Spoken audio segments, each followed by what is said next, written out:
কালিয়াগঞ্জের বোচাডাঙ্গায় যুবককে ধারালো অস্ত্র দিয়ে খুন। ধারালো অস্ত্র দিয়ে এক যুবককে খুনের ঘটনায় চাঞ্চল্য ছড়ালো এলাকায়। এমনই চাঞ্চল্যকর ঘটনা ঘটেছে কালিয়াগঞ্জ ব্লকের বোচাডাঙ্গা গ্রাম পঞ্চায়েতের অধীন মহেশপুর এলাকায়। স্থানীয় সূত্রে জানা যায়, শুক্রবার রাতে মহেশপুর এলাকায় দুই যুবকের মধ্যে বচসার জেরে গন্ডগোল বাধে। আচমকায় ফৈজাল রহমান নামে এক যুবক ধারালো অস্ত্র দিয়ে আঘাত করে সাদিকুল রহমানকে। ধারালো অস্ত্রের আঘাতে মাটিতে লুটিয়ে পড়ে সাদিকুল রহমান। বিষয়টি জানাজানি হতে এলাকায় চাঞ্চল্য ছড়ায়। স্থানীয় বাসিন্দারা তড়িঘড়ি গুরুতর আহত অবস্থায় ফৈজাল রহমানকে কালিয়াগঞ্জ সিভিল জেনারেল হাসপাতালে নিয়ে আসলে চিকিৎসক মৃত বলে ঘোষণা করে।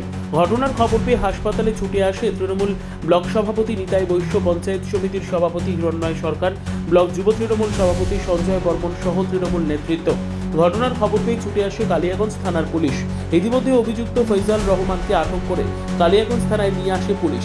পুলিশ ঘটনার তদন্তে নেমেছে। ঘটনা আমি ধমকল থেকে গেলাম, ধমকল থেকে যাই দেখি যে ছেলেটা পড়ে আছে। সবাই বললো উঠা উঠা উঠা, তাদের উঠা। ওখানে বুলেরও ছিল একটা, ওই বুলের দোকানে উঠাই নিয়ে আসলাম। আস্তে আস্তে কিন্তু জীবন ছিলই। আচ্ছা, এখানে আসে একটু চোখটা একটু এইভাবে নড়লো আর নোড়ায় বাস চলে গেল। কি নাম তার? সাদিকুল রহমান। কি করতো? কিছু করে দিল্লি কাম করতো। তো এই দিল্লিতে থাকতো না এখানে আসছে? দিল্লিতেই ছিল না, এখানে কবে আসছে? এখানে ওই 5-6 দিন হলো আসার। কার সাথে গন্ডগোল হয়েছিল, কি কারণে? আমাদের পাড়ারই ছিল।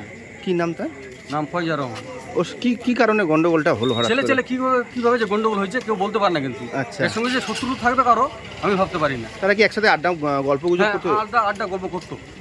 আজকেও কি সেই গল্প গুজব? আজকে সেই গল্প করতো, মানে পুরো কয়েকজন দেখছে যে গল্প করতেছে।